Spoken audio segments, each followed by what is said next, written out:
Alrighty guys, here I am. I'm getting ready to go take a test flight. We went out to my buddy's cow field and the wind looked like it was going to start picking up. It said it was going to pick up. You can see some clouds off in the background. I said I didn't think we should fly. My buddy kind of nudged me a little bit. I was like, okay, so let me go up and check it out, and then I'll come down and tell you guys if I think that we should go or not. So here I am getting in my frame, and just gonna walk over to my glider.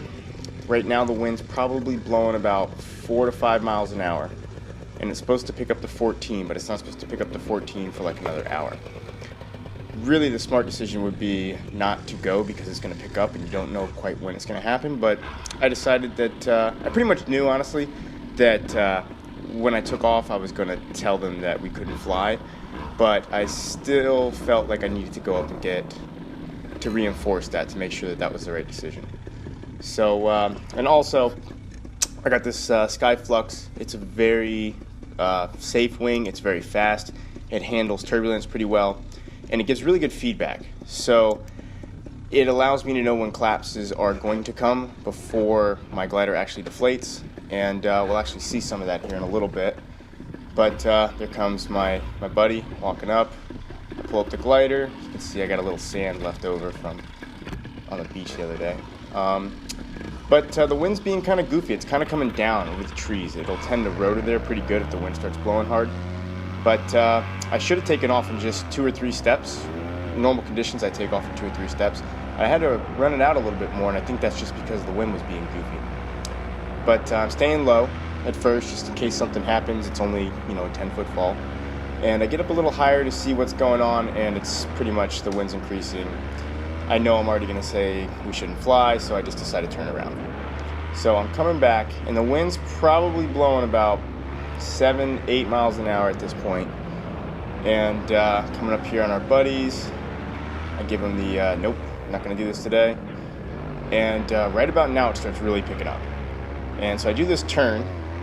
Normally I do this turn and then I do a little S-turn and land, but the wind started picking up so bad that it kind of kept me over the barbed wire fence. So I did a good choice in keeping my motor on, and I'm staying in low just in case something happens, but I never stop flying the glider.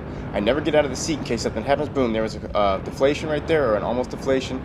Pull out the landing gear last second, turn around, stall the glider, and then I do this little technique where I keep the wing from blowing away, where I wrap my hand 3 times really quick, and I walk off to the left, and that actually keeps the glider from blowing away. But you could hear when I landed, the wind had pretty much picked up to 14 miles an hour. So, yep, that's the flight. Now I'm going to go ahead and do a breakdown about the last 10 seconds. Hey guys, Andy here. Before we go into a slow motion breakdown of the last 10 seconds or so of this flight, I just want to point out a couple of things to toot my own horn that I did correctly that saved me from getting some stuff. And this is these are things I do nearly every single time I fly on nearly every single landing. And it seems on this flight I got a little bit ahead of myself. I shouldn't have flown in the first place, but I kind of needed to, just to convince my buddy that it wasn't safe. And it actually picked up. I mean, within the 45-second flight that this was, it picked up pretty quick. But a couple of things I do. I don't kill the motor until my feet are on the ground.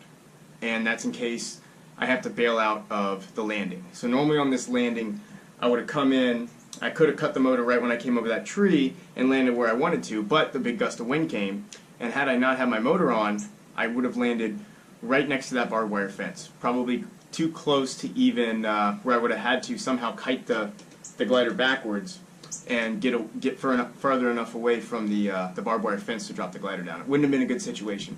So keeping the motor on allowed me to get where I needed to go regardless of the changing conditions. Another thing I did was I stayed in the seat all the way till the end, all the way until I was 3 feet off the ground, until I was committed to the landing. And the reason I do this is a lot of frames now actually have an area underneath them.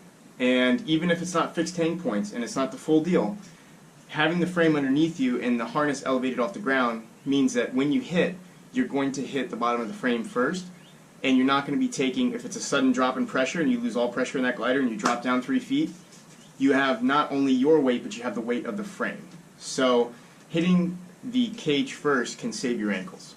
So I stay in the seat all the way till the end for that. And sure enough, I got a little deflation that I handled pretty well. And the other thing that I did was, and I think this is a big mistake that a lot of people don't make, is they commit to a landing and then all they concentrate on is that landing. So if their glider oscillates when they're committed to that landing, they'll actually land in an oscillation, which is not good, especially if the wind is picking up.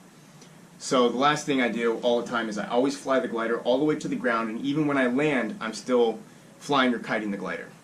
As you can see, when I come in, my hands are very active, and sure enough, 3-4 feet off the ground, maybe 5 feet off the ground, right at the end, I take a small deflation where I can feel a big deflation coming, and I turn it into like maybe 5 or 6% wingtip deflation.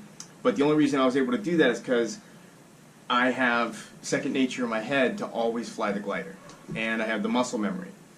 So as I'm coming in, I'm in the seat, my motor's on, my feet's still on the ground, I'm still flying the glider, take a little deflation or feel a little loss in pressure, correct it, stay in my seat, and then right after that was over, that little deflation, I pulled out the landing gear, put my feet on the ground. And even when my feet were on the ground, still flying the glider, I'm using the motor to keep me from moving backwards. And then I do this little trick where I pull on both brakes, which gets the glider to pull back, and I'm using my thrust to keep me from going back. And then I release the brakes, and what that does is it causes the glider to come forward, which releases some of the pressure that it has on you and allows you to get more of your feet on the ground. So as it surges forward and it depressurizes, then I do my spin.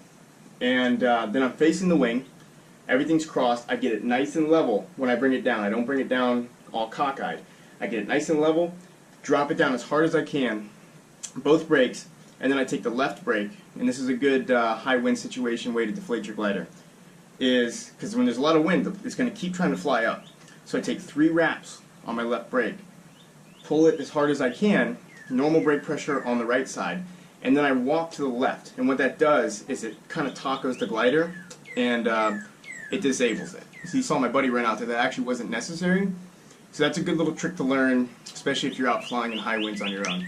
Anyways, guys, hope you enjoyed this last little breakdown of the last 10 seconds. Alright, so I'm coming in, and I'm keeping my eyes on where I'm going to land, and I'm also staying in the seat because I know I'm low, I know it's bumpy. I'm active piloting the glider right now pretty heavily, and I'm starting my turn in to line up my landing, my final approach. And if you look off, you can see in the shadow right there that my left hand is all the way up. It's kind of moving around a little bit, so is my right, just the active piloting. But it drops a little bit right there, and then it comes back up, and then it drops real heavy right there. And then as my hand is actually coming back up is when the wing takes its tiny little tuck. And I didn't hold that brake any longer because I didn't want to come off course. But then, right after I get through that little situation, I pull my landing gear out, I touch my feet down on the ground, and the wind's blowing pretty hard, so I'm using my motor to keep me from going backwards. And then when I want to turn around, what I do is I pull little brakes, like I did right there. I go hands up, and that unloads the glider. And then I spin around. I get the glider balanced straight and center, and then I pull both brakes as hard as I can to make the glider fall down. And then the wind is blowing so hard right now, probably blowing 14 miles an hour, 15 miles an hour, that it's going to want to reinflate the glider. So I take 3 wraps with my left hand, which sucks in the right side of the glider as we're looking at it right now, and I step off to the side, which depowers the wing, and that's a good little trick. So